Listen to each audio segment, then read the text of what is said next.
Good evening, everyone, and welcome to Conversations with Eileen. This is episode 9. I can't believe it. The time is just absolutely flying by. We've had some phenomenal guests. We've talked about businesses in our community. We've talked about non-for-profit organizations. We've talked about outstanding individuals in our community. But tonight we're going to change it up. We're going to have a discussion on something that I think is very important and very prevalent as Long Islanders. So tonight we have with us Dean Devita. Now, Dean is a friend of mine.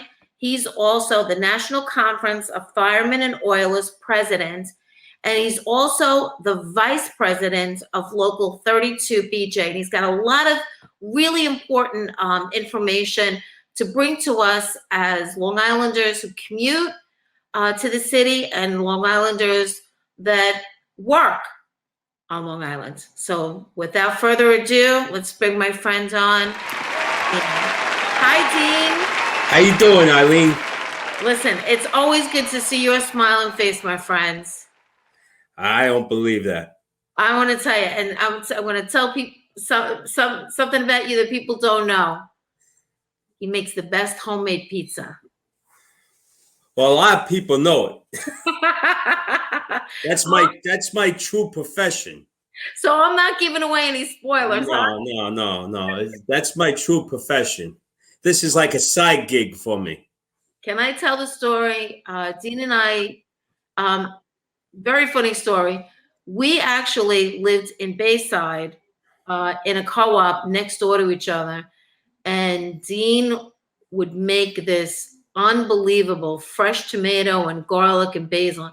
And every time I would walk by, I would say, you got to tell me how to make that. You got to tell me how to make that. Well, he did. And then 1999, I moved out here, had my daughter, and I was in Uncle Giuseppe's. It was a couple of years later, and who's standing in front of me? Dean Devita. He said, we followed you out here. We moved to East Meadow. So happy to have my friend back. And his lovely wife, Joanne. So, Dean. Eileen, I do want to say something, though. Yes. You moved out here, and you just didn't move out here. You took ownership in the community. And I want to personally thank you for what you do for the children with your position on the school board. Your work is thankless. People don't appreciate it, but they never appreciate someone who really puts the time and the effort in. But you know what? I always hear good things about you. And I really appreciate the work you do, not only for my family, but for the whole community. And that's why the school district out here is so good, is because of the work you do and your two partners there. We all should really appreciate it. And just another thing, like I said, you took ownership in this community. Is the work you did for the veterans in their hall. That was beautiful. That was beautiful. That was a beautiful accomplishment you did on their behalf. And I'm really proud of you. I'm proud that we've been friends all these years. And it's wonderful how you embrace this community. And this community should be very, very thankful that you picked this area to move in. Dean, thank you so much for those kind words. When you love what you do, it's not work, right? That's true. It's a career for you. All this is a career. It's not work. I love it. I love every part of it. So thank you so much. But tonight is about you, my friends, because you and I have often had these conversations. And one of the first things I want to bring up is because you are a union president and vice president of two very large unions. And I want to get your viewpoints on how your members have been able to navigate through COVID and now post-COVID. So tell me a little bit about that.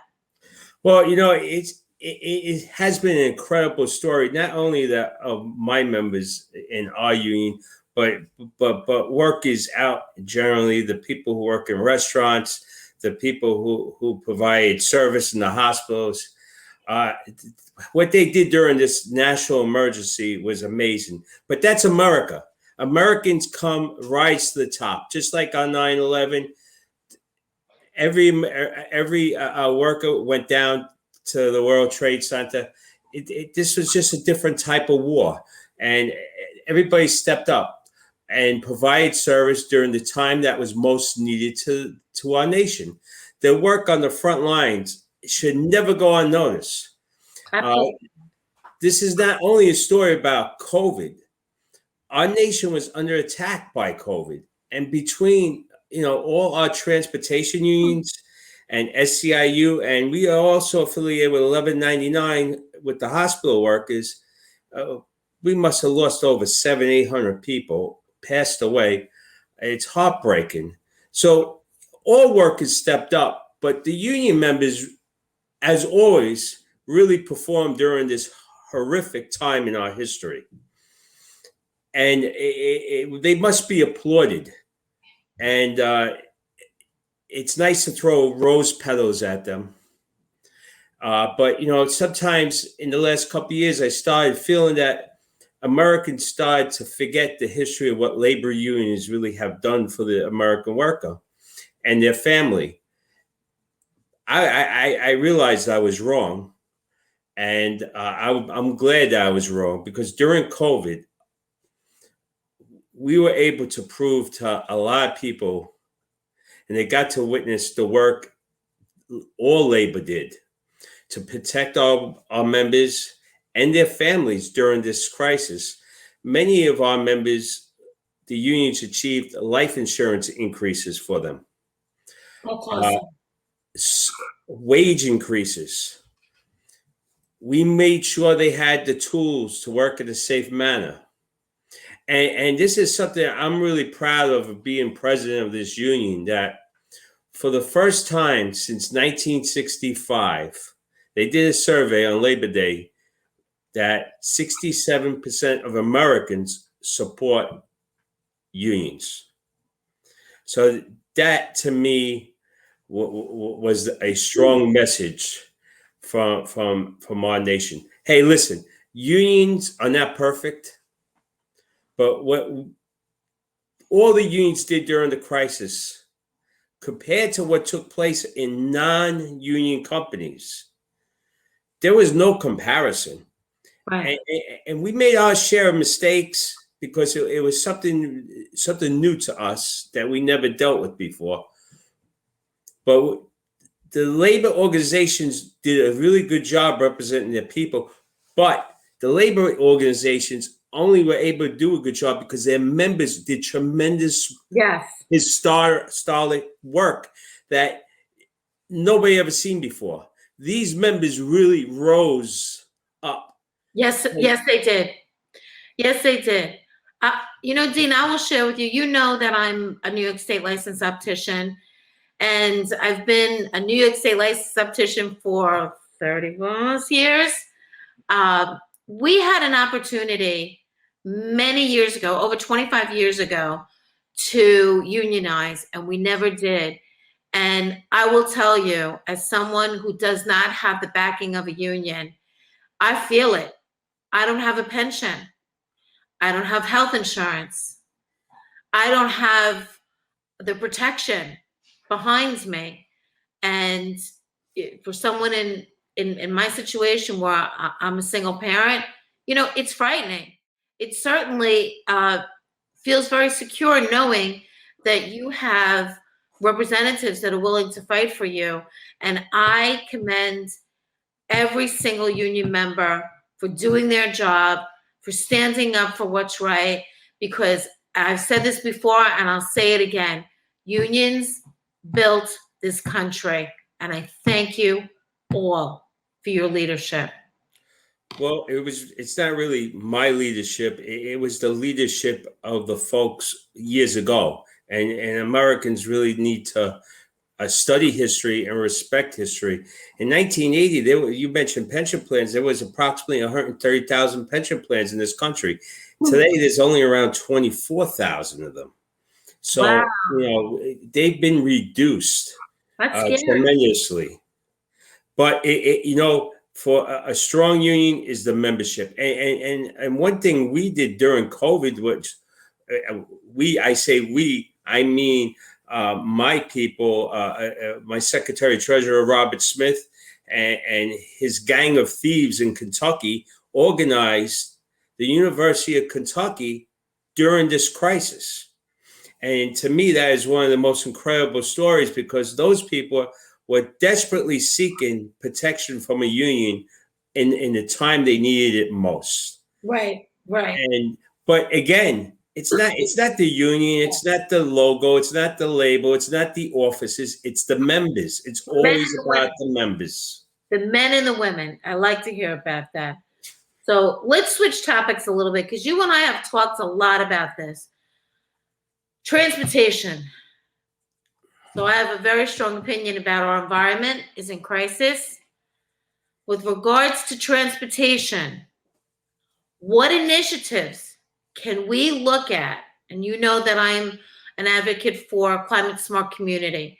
But in terms of infrastructure, what initiatives can we look at to lessen our footprint for the betterment of Long Island and for future generations? Well, Eileen, I got to be honest with you. This congestion and the environment is a major issue on Long Island, but this is a national problem. It's not only Nassau County. The entire country has to invest in infrastructure. Let's look at the Long Island Railroad. Is the Long Island Railroad perfect? No. Is my union perfect? No. But in many regions of this country, they would love to have the Long Island Railroad system. As much as people complain about it, others would love to have it. The Long Island Railroad has many operating issues, such as weather elements, and most of all, which is against it, it's been a political system that has failed to invest in the railroad for decades now. Decades ago, the idea of building an East Side Access train service into Grand Central Terminal could never be financed. No one wanted to make the investment. Mm-hmm. This is finally being built and will be open for service in the near future. But the cost of building this infrastructure in 1960s was a lot more reasonable than 2021. Sure. So what we did was we kicked the can down the road. Okay. And the only thing you do is when you kick the can down the road is have higher costs when you need to build something. And this project could have been done at a fraction of the cost and been up and running and helping our environment. But our politicians failed us in not making the investment. That project will have this project, when it's almost complete, will have a major environmental impact on getting riders off the roads. Okay. And raise the importance of the Long Island Railroad to communities in Nassau County. Also, people don't realize this, but if you own a house in Nassau County or Suffolk County, it will also increase your real estate value. Really? When this opens. Transportation raises value on your real estate. I did not know that. Always has. That's very interesting. So you also mentioned the Long Island Railroad. So I don't know if you know this.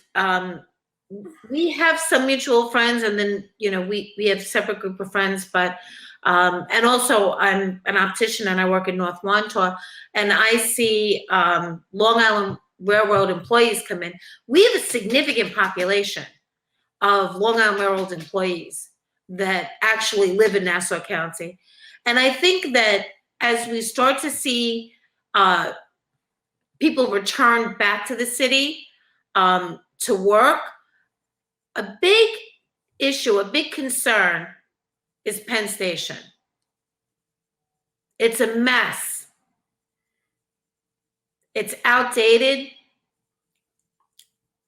Well, You know, and I'm going to go into detail on that because it is. You know, the old Penn Station, there was a baseball announcer for the Brooklyn Dodgers. Vince Scully said that when you went into the old Penn Station, you felt like a king. When you went into the new one, you felt like a rat. Oh, And that was a perfect description of it. But, you know, I want to say this. Our union, the NCFO, and our rail labor partners have been working to make sure the work on the Grand Central Station project is done by the expertise and experience of the well-trained employees on the Long Island Railroad. And as to Penn Station, it goes with everything we were talking about, infrastructure. Our roads are failing us. Our airports are failing us. Our train stations are failing us. We allowed Robert Moses to build our roads, which I am sure he never knew how many cars would be on the roads. or trucks. Our trucks, and that's another. But our system is outdated, and our traffic congestion is only going to increase. Right. Trains are the answer. We need to invest in our rail systems. Moses stopped the rail tunnel from New Jersey to Brooklyn for freight. That would have been a freight tunnel. We need to remove the trucks from the road. Yes. And that tunnel needs to be addressed and reviewed. And it really should. We need to start building that freight tunnel, as we just built the East Side Access, and start moving merchandise by freight trains. That simple idea alone would help congestion. If you go to Queens and you go to the Clearview Expressway, I know. And you see from the Thogs Neck Bridge all the way to the Long Island Expressway to go east, the trucks that are going east, the congestion is incredible, and that would make a big shot in the arm of reducing it. It needs to be addressed. And, you know, our union, again, we've taken a strong position. You know, people think a labor union only advocates for workers. No, we advocate for in the environment. We advocate for transportation, because it all goes together. And, you know, to bring this out further is that we've joined the U.S. High-Speed Rail Coalition, which is mobilizing unions and businesses as public servants to build an American transportation system of high-speed trains. We really believe in this committee that if we build a high-speed rail line someplace in this country, and the time is now with all this infrastructure talk, that other parts of the country will want this. And people want better transportation. They don't want to be on. They don't want to be on the infrastructure built in the 1930s. No. So we are advocating that let's build a high-speed rail system here. Americans want it. That would mean contracts for hundreds of companies, union, non-union. That doesn't matter. Everybody's going to get a piece of the pie.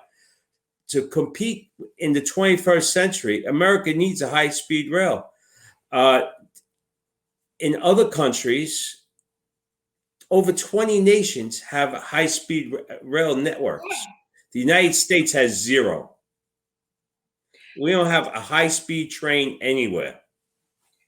You know, everything that you mentioned to me, and you're much more well-versed on this subject than I am, I'm going to break it down to a simple quality of life. That someone can actually get in their car and go to a destination, if they have to be in their car that day, and not be in the car for hours, and not have the exhaust pipe of a big freight truck sitting in front of them. I'll tell you something else, and this is maybe me as a mother speaking. I still remember that terrible accident that happened on the Long Island Expressway, where a young girl was in a small coupe car, and she was behind a freight truck, and she couldn't stop fast enough, and she was killed. It's these things that just they stay with me. They stay with me, and I think about it's the quality of life. It's being able to get in your car. Listen, I work in North Wantagh. I hit traffic on Jerusalem Avenue every day, going one way or coming home. It just would be nice that at the end of the day, on a Friday, when somebody's tired, they've worked all week, they want to get home to their family, they want to go home, maybe they want to take their wife, their husband out to dinner, spend some time with their family. We're really talking about increasing quality of life for Long Islanders. Well, what you're saying is so true, because we live next door to the greatest city in the world, and I know we used to, and me and my wife, we would go to the city all the time for dinner. I gotta be honest, we used to go on Sundays to have espresso in Little Italy at Sunday night. You could drive down there, you have your espresso, you go home. You cannot do that no more. Everything's 2 hours. If you want to go to the Barclays Center, it's 2 hours. Yankee Stadium, we don't live 2 hours from Yankee Stadium. It's ridiculous. Right. And we got to really invest in our infrastructure all over. The airports, what they did at LaGuardia is great, but there's as much congestion in the air now as on our roads. So to expand the airports makes no sense. To expand the roads makes no sense. Right. The high-speed rail makes sense. But also, a very important thing for Nassau County, which is my number one biggest worry, is the Gateway Tunnel project.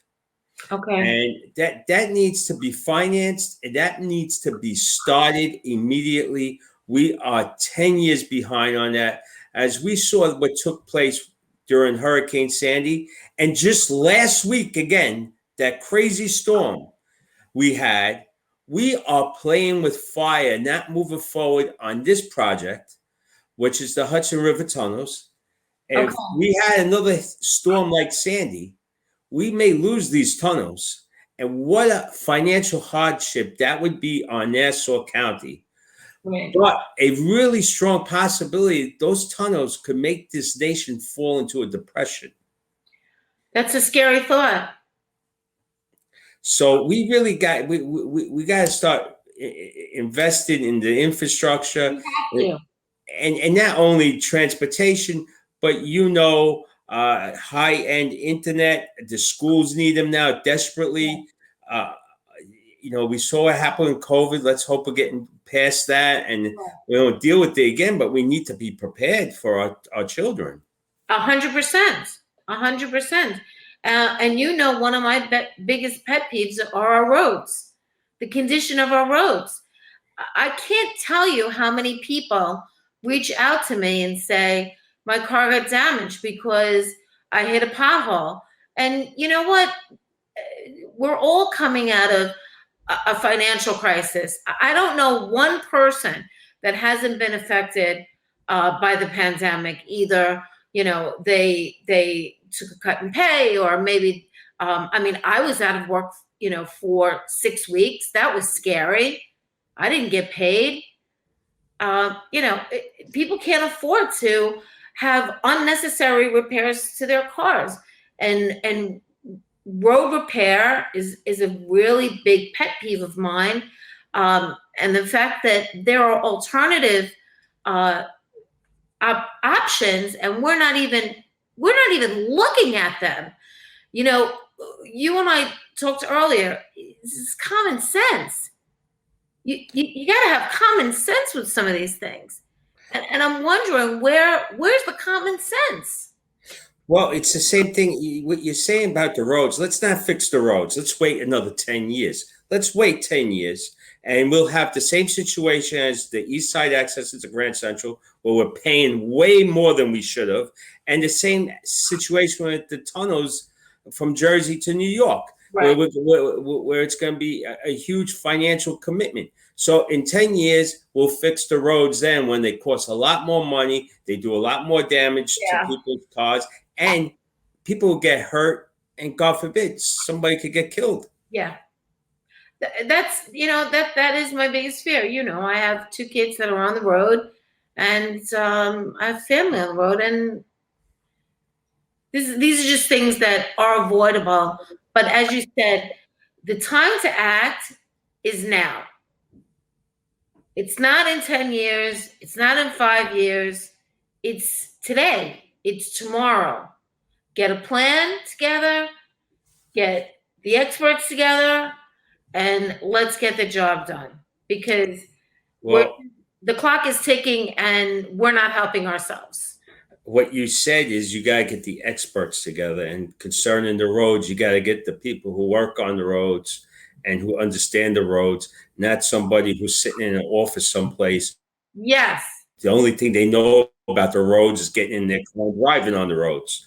You need those are the experts, the people out there. 100%. Because if you ask me to go out and fill a pothole, I'll look at you like you got 4 heads. I can fix a pair of glasses, but my expertise certainly is not in roads.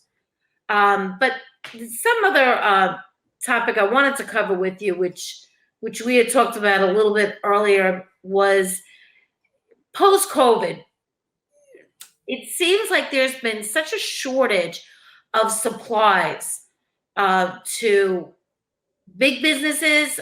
We know that lumber has taken a big hit. I think the big businesses will survive. It's the small business that I'm concerned about. They're not getting the supplies that they need to keep themselves in business. And can you talk a little bit about that? Yeah, and this has been a big topic of mine in Washington. Most of my business is in Washington, and I'm very fortunate to have some great rail labor partners, and we belong to this group called the Transportation Trades Department, and we're dealing with the Class 1 freight railroads who have adopted a number of changes in the way they operate trains. And you would say, well, what does that have to do in Nassau County or Suffolk County? Well, they adopted these changes on how they're going to operate, interact with their shippers, who are their customers, and maintain their equipment. They call it precision schedule railroading. It's a typical hedge fund and private equity interests who took note of the railroad profitability a few years ago, and they adopted this business plan by reducing the workforce close to 25%. This action has allowed operating ratios to decline, and their stock prices have increased. Of course. The railroads are always a customer service model. Right. But today, the model is that the customer serves these railroads. This is the answer to your question. The shippers can't get their products shipped in a timely manner across the nation. So You're talking about the small business person who's waiting for stock, who cannot get it. It's one of the reasons, and the main reasons, is because the shippers cannot get their stuff moved, and they're desperate to get their stuff moved. But it's not only them. If you go into the Target store and you walk around Target, you will notice a lot of the shelves are empty. Right. And I always think, I'm like, why? How can a big store like this have empty shelves? The answer is that the products are not coming to the stores. So in Nassau County, the small businesses and the large businesses are hurting for product. And they're competing with each other. They're competing with each other trying to get the product, and I bet you the bigger guy gets it. Of course. But the Class 1 railroads, believe it or not, they're refusing to ship merchandise. So the hedge funds are making incredible profits. It's incredible that these hedge funds could make profit on doing less business. They encourage to do less business. That's what they did to Toys R Us. The hedge funds took over and they ruined Toys R Us. And the citizens of Nassau County and the entire, mostly the East Coast, because everything comes from Asia, from the West Coast across. Sure. We're really hurting over here, and it's all because of the greed of Wall Street. But this is a sad thing. When the railroads back many, many years wanted to merge, there were a lot more railroads in this country at one time. They made a promise to provide service. It was called the Common Carriers Obligation. Congress needs to take action and make sure the railroads start providing service to those shippers to make sure product is available to the small business people, but not only the small guys, the Targets, the supermarket, the lumber people, even Home Depot. If you go in there, a lot of times they don't have product. And sometimes I wonder if this was a grand scheme of Amazon, because everybody just buys from them now, and it's terrible what's taking place. There's no alternative. That's so interesting to me that an entity could have that much power over, as you say, a chain of stores like Target or a Walmart or a Stop and Shop, that they could have so much entity. And where's the watchdog? Who's looking out for us? It's supposed to be Congress. Well, they're not doing their job. No. Well, when have they been doing their job? They've been missing in action. And, I could tell you another quick story. This has nothing to do with Long Island, but a young lady works for us in our office in Kentucky, and her family opened up a wine and beer shop, and she can't get beer delivered. And she knows what's going on here, and she figured it out right away. They can't get beer delivered. Why? Well, because it's not profitable for the railroad to pick up the Budweiser and bring it to Kentucky and unload it. The railroads are dictating to the shippers when they're going to pick up, when they're going to move it, and products not getting it. What's that doing to the economy? Now here's a family with a small business starting out. You open up a beer store and you have no beer. Yeah. Okay, but to that point, we do live on Long Island, and you know that North Fork, the East End is not too far from us. Is that helping those businesses, I wonder, since supply and demand is limited and you can only get what you can only get locally? I'm wondering if it's helping them. No, I don't think it's helping them at all. They need supplies too. And it can't be helping. It can't be helping nobody right now. Mostly, I think in this part of the country, and this stuff was going on prior to COVID. I'm gonna be honest with you, because I've been talking about the shelves in Target now for quite a few years. It just got much worse. Now it's blatant. Crazy. It's crazy. Well, Dean, I can't thank you enough for coming on. I do feel that it was a little bit of a change in direction of what we've been talking about. But, we talk about living on Long Island. We talk about being Long Islanders and all the things that affect us. And certainly these issues that we discussed tonight affect us because we live on Long Island. I mean, we are not easily accessible, except through just a few venues, we'll say. I really thought that this was an important conversation to have, and I know that you're the expert in this. You've taught me a few things tonight. I hope some of our listeners have really have a better understanding of the importance of emphasis on infrastructure, but doing it the right way, not just putting a Band-Aid on, Hey, Eileen, look what they did at the Nassau Coliseum. They did what every homeowner on Long Island does. They put siding up and they painted the place and say, "Oh, we have a new arena."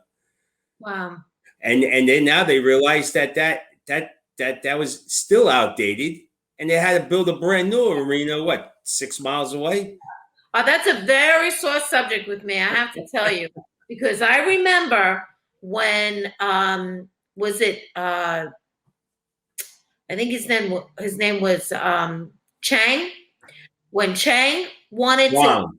Wang, when he wanted to invest in the Coliseum, and they held a vote, and I remember the vote. It was a Monday, and it was August 1st because that's my birthday.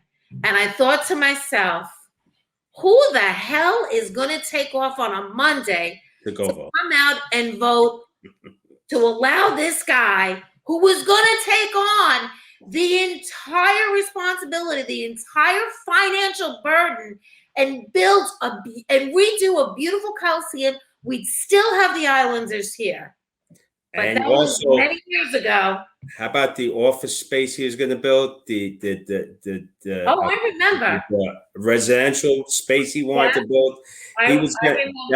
That would have been open by now. It would have been a beautiful project and something we all could be proud of instead of. It would have been done. Dean, was that about? I have to think. I always go by the age of my kids. Was that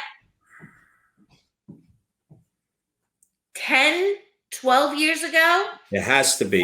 Tom Swazi was still the executive of Nassau County. Oh, it was Ed Mangano. No, he came afterwards, and Mangano was against the project. Right. And this is what we got, Yeah. So we're going to hold a vote on a Monday in the summer, and we're going to have the population come out and vote, and we're going to listen to you. Are you kidding me? Really? I mean, common sense, right, Dean? You gotta make we gotta make investments, but we gotta make smart investments and in a timely manner so they're economically feasible. Yes, and you know what? I want to say the commonality that you and I both have. You have a beautiful daughter that you're raising on Long Island. You have a wonderful family. We're invested in Long Island. We're invested in our community, and we want to see better things come to our community. We want to see our community grow. We want to see our community progress. We want to see, the newest and the best of the best come right here to us in Nassau County.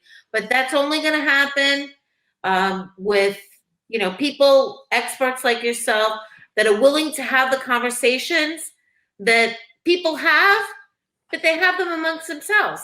And where do you go from there? So you've given us some good information. Let's see, what comes. And we've now made people aware of initiatives that could possibly be coming down the pipeline to increase the quality of life. Make Nassau County a little quieter, less rumbling of trucks would be nice. Less fireworks too. Oh, well, that I can't help you with. But no, fireworks. the people out here on Long Island are extremely hardworking people, and they deserve an easier life and a better quality of life. And it doesn't matter if they go to Manhattan to work or if they're just going to North Wandsworth to work. It should be a lot more pleasant and easier for them. And if everybody did 1% of the work you did, Eileen, this place would be a more incredible place to live. So we all need to do more for our community, like you do. Well, listen, and I say this often. I feel like we have a very unique community here. When a call for help goes out, we have many, many, many people answer the call. So I thank you for your kind words. As far as the veterans, I could never have done that alone. I had a lot of help and I had a lot of support. And you were a very big supporter with the first raffle. You donated a brand new Carrick. I remember that.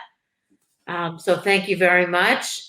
And, we're just going to continue. We're going to continue on the path of what can we do to make things better? Because people know me, my glass is always half full, and I never take no for an answer.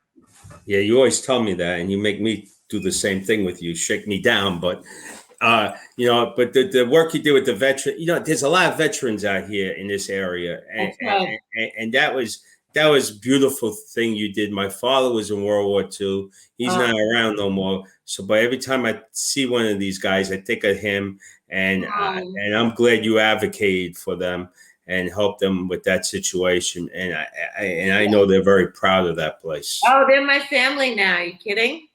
So that's great. I have a lot of uncles now and aunts because they're women too.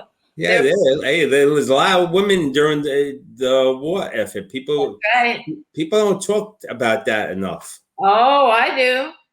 Yep, I do. All right, my friends. Thank you so much for the time. I really appreciate it.